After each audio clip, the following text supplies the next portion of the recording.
जय हिंद दोस्तों, आप सबों को मैं किशोर सर भास्कर जॉब एकेडमी में स्वागत करता हूं। आज पॉलिटिकल साइंस का 2 चैप्टर है जो कि छोटा छोटा है। एक महाधिवक्ता है और दूसरा मुख्यमंत्री है। इसको हम लोग बारी बारी से टॉपिक वाइज पढ़ेंगे। यहाँ से ज़्यादा क्वेश्चन तो नहीं पूछा जाता, लेकिन कुछ क्वेश्चन ऐसा इम्पोर्टेंट है जो कि बराबर एग्ज़ाम में पूछा जाता है। तो एग्ज़ाम की दृष्टि से सभी क्वेश्चन जितना भी बोर्ड पर ऐड किया गया है वो इम्पोर्टेंट्स है। एग्ज़ाम में बराबर यहाँ से क्वेश्चन पूछा जाता है। तो सबसे पहले महाधिवक्ता कहा किसको जाता है? तो आप लोग को हम अटॉर्नी जनरल पढ़ाए थे और यहाँ एडवोकेट जनरल। तो वो जो है ना केंद्र का सर्वोच्च पदाधिकारी होता था, और ये जो है ना महाधिवक्ता ये केंद्र का सर्वोच्च पदाधिकारी होता है। अटॉर्नी जनरल क्या होता था कि वो केंद्र का सर्वोच्च पदाधिकारी होता था, लेकिन यहाँ पर महाधिवक्ता की यदि तुलना की जाए तो ये जो है ना केंद्र का सर्वोच्च पदाधिकारी विधि के मामले में, कानूनी पदाधिकारी के मामले में। तो महाधिवक्ता का इंग्लिश में यदि बात करेंगे तो एडवोकेट जनरल होता है। तो इसका अनुच्छेद कितना है? ये अनुच्छेद को लेकर के जो है ना यहाँ से क्वेश्चन बराबर एग्जाम में पूछा गया है। महाधिवक्ता कितना अनुच्छेद में है? तो ये अनुच्छेद 165 में जो है ना महाधिवक्ता पद का वर्णन किया गया है, यानी वर्णन मिला है कितना में? 165 में। अब है कि महाधिवक्ता का कार्यकाल कितने वर्ष का होता है? तो यहाँ लिखे हम 6 वर्ष या 62 वर्ष। ये जो लिखे हम 6 वर्ष और 62 वर्ष, यहाँ पर जो है विद्यार्थी कन्फ्यूज कर जाता है कि 6 वर्ष और ये 62 वर्ष में क्या अंतर है, समझ में नहीं आता है। तो यहाँ पर 6 वर्ष या 62 वर्ष का अर्थ क्या होता है मैं समझा देता आप सबों को कि 6 वर्ष या 62 वर्ष, यानी कोई भी व्यक्ति यदि महाधिवक्ता बनेगा ना तो वो 6 साल तक कार्य करेंगे, और उस रिटायर कब होंगे? तो 62 वर्ष की आयु जब पूरा होगा ना तो रिटायर हो जाएंगे। मान लीजिए कोई व्यक्ति 56 साल में बना है तो वो कितना साल कब करेंगे रिटायर? 62 वर्ष में। तो वो कितना साल रहा? 6 वर्ष रहा। मान लीजिए वो 60 वर्ष में महाधिवक्ता बना ही, लेकिन उसको 2 ही वर्ष रहना पड़ेगा, क्योंकि 62 वर्ष में तो रिटायर हो जाता है। तो यहाँ पर कंफ्यूज नहीं करना, उसका कार्यकाल 6 वर्ष या 62 वर्ष, यानी 6 वर्ष तक वो कार्य कर सकते हैं अधिकतम, यदि वो 56 साल में बना तब। अब है आपको कि महाधिवक्ता की नियुक्ति किसके द्वारा किया जाएगा? तो ये क्वेश्चन बराबर पूछा जाता है कि नियुक्ति कौन करता है महाधिवक्ता का। और वहाँ पर हम वो लोग बोले थे अटॉर्नी जनरल, उसकी नियुक्ति किसके द्वारा की जाती थी? तो वो राष्ट्रपति करते थे। तो जिस तरह केंद्र में महत्वपूर्ण पदाधिकारी राष्ट्रपति होता है, उसी तरह राज्य में यदि बात की जाए ना तो राज्य में महत्वपूर्ण पदाधिकारी आप राज्यपाल ही होता है। तो महाधिवक्ता की नियुक्ति किसके द्वारा की जाती है? तो राज्यपाल के द्वारा किया जाता है। ये क्वेश्चन बराबर एग्जाम में पूछा जाता है, यहाँ पर इसको याद रखना है। 20 से 25 बार भी पूछा गया ये क्वेश्चन एग्जाम सब में, तो याद रखना है महाधिवक्ता की नियुक्ति किसके द्वारा किया जाएगा? तो राज्यपाल के द्वारा किया जाएगा। और ये त्यागपत्र किसको देगा? यानी अपना यह पद जब त्यागपत्र देना चाहे महाधिवक्ता तो किसको देगा? तो ये राज्यपाल को ही त्यागपत्र देगा। नियुक्ति भी राज्यपाल के द्वारा ही किया जाएगा और त्यागपत्र भी राज्यपाल को ही प्रस्तुत करेगा। कौन? तो महाधिवक्ता। अब आपको महाधिवक्ता राज्य सरकार के सभी संवैधानिक पदाधिकारी को जरूरत पड़ने पर कानूनी सलाह प्रदान करता। जिस तरह हम आपको बोले थे ना अटॉर्नी जनरल यानी महान्यायवादी, तो किसी प्रकार की कानूनी सहायता की जरूरत होती केंद्र में, तो वहाँ पर कौन सहायता देता था?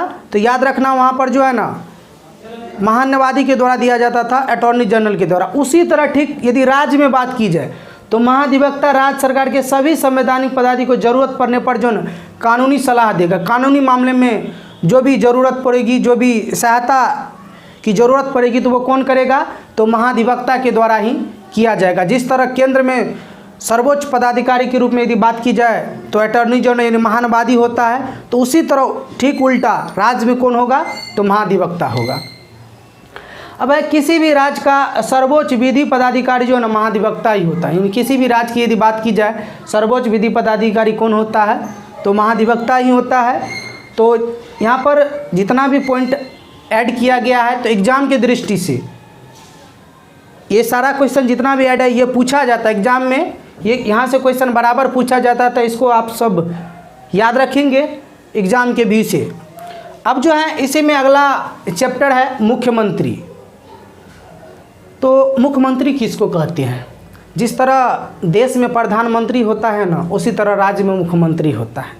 अभी जैसे देश को कौन चला रहा है? देश को तो प्रधानमंत्री ही चलाते हैं। तो उसी तरह देश में जिस तरह प्रधानमंत्री होता है, उसी तरह राज्य में मुख्यमंत्री होता है। सेम प्रोसेस है। मुख्यमंत्री का जितना कार्यकाल होता है उतना प्रधानमंत्री का भी होता है। जैसे मुख्यमंत्री का कार्यकाल 5 वर्ष का होता है, तो यहाँ पर प्रधानमंत्री का भी 5 वर्ष होता है। जैसे प्रधानमंत्री का उम्र बनने की उम्र सीमा 25 वर्ष है, तो मुख्यमंत्री का भी उम्र सीमा बनने की 25 वर्ष। कंपेयर यदि कीजिए, कंपेयर करके याद रखना है, तब उसके बाद याद रहता है। मुख्यमंत्री की तुलना किससे किया जाएगा? तो प्रधानमंत्री से किया जाएगा ना। और अब यहाँ पर मुख्यमंत्री है, तो मुख्यमंत्री किसी भी राज्य का सर्वोच्च पदाधिकारी होता है। यानी जिस तरह लोकसभा में बहुमत दल का नेता कौन होता है? प्रधानमंत्री होता है। उसी तरह यहाँ पर यदि केंद्र में बात की जाए तो विधानसभा का बहुमत दल का नेता कौन होगा? तो वो मुख्यमंत्री होगा। तो मुख्यमंत्री पद का वर्णन जो है अनुच्छेद 63 में किया गया। कितना अनुच्छेद में किया गया है? तो अनुच्छेद 63 में जो है मुख्यमंत्री पद का वर्णन मिलता है। अब कितने भाग में है? ये भाग इम्पोर्टेंट है। ये भाग जो लिखे हैं ना, ये भाग इम्पोर्टेंट है। कितने भाग में है? तो मुख्यमंत्री का वर्णन जो अनुच्छेद भाग में किया गया है। और वर्तमान में टोटल यदि भाग की बात की जाए ना, वर्तमान संविधान में, तो टोटल 22 भाग है। कितना भाग है? 22 भाग है। और 22 भाग के किस भाग में मुख्यमंत्री का वर्णन है? तो भाग 6 में जो है ना मुख्यमंत्री पद का वर्णन किया गया है। अब है इसकी नियुक्ति कौन करेगा मुख्यमंत्री की? तो मुख्यमंत्री की नियुक्ति जो है ना राज्यपाल के द्वारा किया जाएगा। राज्य में, क्योंकि सभी राज्य में राज्यपाल होता है, तो मुख्यमंत्री की नियुक्ति किसके द्वारा किया जाएगा? राज्यपाल के द्वारा किया जाएगा। और मुख्यमंत्री के चुनाव में जो है हम लोग डायरेक्ट वोट डालते हैं। जिस तरह प्रधानमंत्री का चुनाव होता है ना, लोकसभा का चुनाव हुआ था पिछले साल, उसमें हम लोग डायरेक्ट वोट डाले थे। और इस वर्ष जो है ना बिहार में चुनाव होने वाला है विधानसभा का, तो वो विधानसभा के अंतर्गत ही मुख्यमंत्री बनता है। तो मुख्यमंत्री के चुनाव में हम लोग डायरेक्ट वोट डालते हैं। तो ये फैक्ट को याद रखना है। अब है नियुक्ति कौन करेगा मुख्यमंत्री की? तो बताए हैं राज्यपाल के द्वारा ही किया जाएगा। और शपथ इसको कौन दिलाएगा? शपथ कौन दिलाएगा? तो शपथ जो है ना राज्यपाल के सामने ही मुख्यमंत्री शपथ अपना लेंगे। जब नवनिर्वाचित मुख्यमंत्री इलेक्शन होकर के जब जीत कर जाते हैं, तो उसको शपथ जो है राज्यपाल के द्वारा दिलाया जाता है। और इस्तीफा, अब इस्तीफा की यदि बात आई है तो इस्तीफा किसको देगा? तो इस्तीफा भी राज्यपाल को। ये तीनों क्वेश्चन जो है ना, तीनों को रट लेना है, यानी समझ लेना। ये तीनों क्वेश्चन बराबर एग्जाम में पूछा जाएगा। नियुक्ति कौन करेगा मुख्यमंत्री की? राज्यपाल करेगा। शपथ कौन दिलाएगा?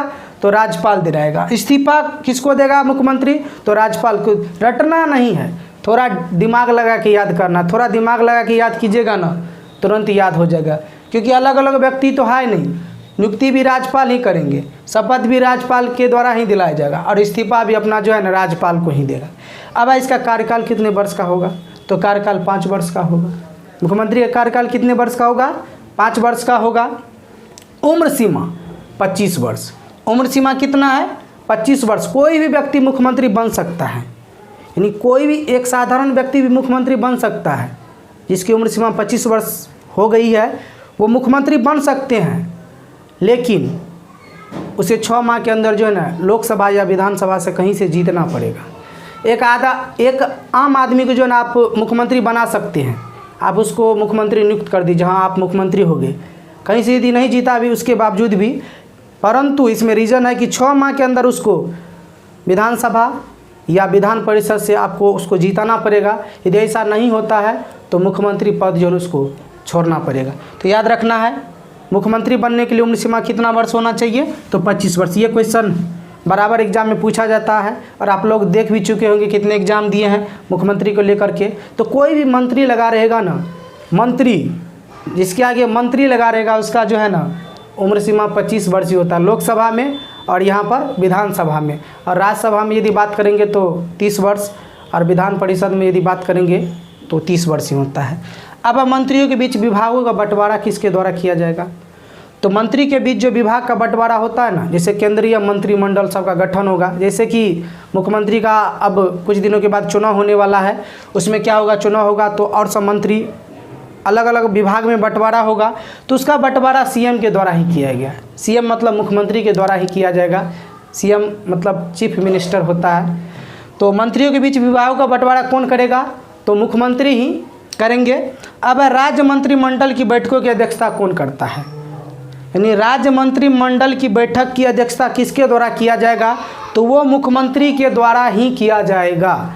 जिस तरह लोकसभा में केंद्रीय मंत्रिमंडल की जब बैठक होगी लोकसभा में, तो वहाँ पर प्रधानमंत्री के द्वारा किया जाता है। लेकिन यदि राज्य में बात की जाए, राज्य में राज्य मंत्रिमंडल की बैठक की अध्यक्षता कौन करेगा, तो वो करेगा मुख्यमंत्री के द्वारा ही किया जाएगा। अब देश की प्रथम महिला मुख्यमंत्री कौन थी, इसको तो याद रखना ही है। ये क्वेश्चन बराबर एग्जाम में पूछा जाता है कि देश की प्रथम महिला मुख्यमंत्री कौन थी, तो सुचेता कृपलानी थी। और किस राज्य में बनी थी, तो वो उत्तर प्रदेश में राज्य में बनी थी। तो ये दोनों पॉइंट याद रखना पड़ेगा आपको, इसको हर हमेशा याद रखना पड़ेगा क्योंकि बराबर एग्जाम में यहाँ से क्वेश्चन पूछा जाता है। तो देश की प्रथम महिला मुख्यमंत्री कौन थी, सुचेता कृपलानी थी। और किस राज्य में बनी थी, तो ये उत्तर प्रदेश राज्य में बनी थी प्रथम महिला मुख्यमंत्री। अब है कि बिहार की प्रथम महिला मुख्यमंत्री कौन बनी थी, तो बिहार की प्रथम महिला मुख्यमंत्री जो है ना राबड़ी देवी बनी थी। और राबड़ी देवी कौन है, आप सबको पता ही होगा राबड़ी देवी कौन है, तो ये लालू यादव की धर्मपत्नी है। वो जो है ना बिहार की प्रथम महिला मुख्यमंत्री बनी थी। और कभी कभी एग्जाम में जो है ना अनपढ़ मुख्यमंत्री के बारे में पूछा जाता है कि बिहार का ऐसा कौन सा मंत्री बना था मुख्यमंत्री जो कि अनपढ़ थी, तो वो राबड़ी देवी ही होगा जो कि लालू जी की पत्नी थी।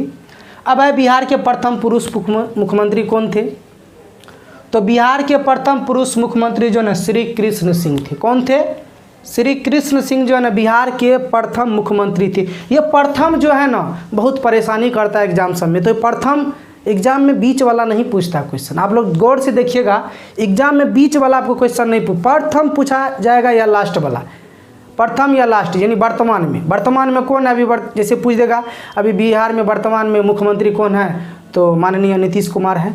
तो बीच वाला क्वेश्चन रियर केस कभी पूछ देता है, लेकिन ये प्रथम वाला और लास्ट वाला ही आपको एग्जाम में पूछा जाएगा। तो रटना नहीं है, बीच वाला ऐसे नहीं रटना है कि पहला मुख्यमंत्री श्री कृष्ण सिंह हुआ और उसके बाद जितना हुआ सबको रटेंगे। रटने की ज़रूरत, उसके बीच वाला हमको याद करना ही नहीं है। याद कहाँ करना है, जहाँ पर महिला हो जाता है ना वहाँ पर याद करना है। और ये जो क्वेश्चन बोले अभी देश की प्रथम महिला मुख्यमंत्री, इसको तो हर हमेशा जो है ना जीविया पर रखना पड़ेगा। तो सुचेता कृपलानी उत्तर प्रदेश की, और बिहार की प्रथम महिला मुख्यमंत्री राबड़ी देवी, और बिहार के प्रथम पुरुष सीएम कौन है, तो श्री कृष्ण सिंह थे। तो दोस्तों आप सबों को ये पॉलिटिकल साइंस का सीरीज या वीडियो पसंद आए तो अपने दोस्तों के बीच ज़रूर शेयर करें। और आपको ये वीडियो हम जो पढ़ाती है कैसा लगता है कमेंट बॉक्स में ज़रूर लिखिए। तो अगले पॉलिटिकल साइंस में जो है ना अगला चैप्टर लेकर के नेक्स्ट क्लास में मिलेंगे। तब तक के लिए धन्यवाद।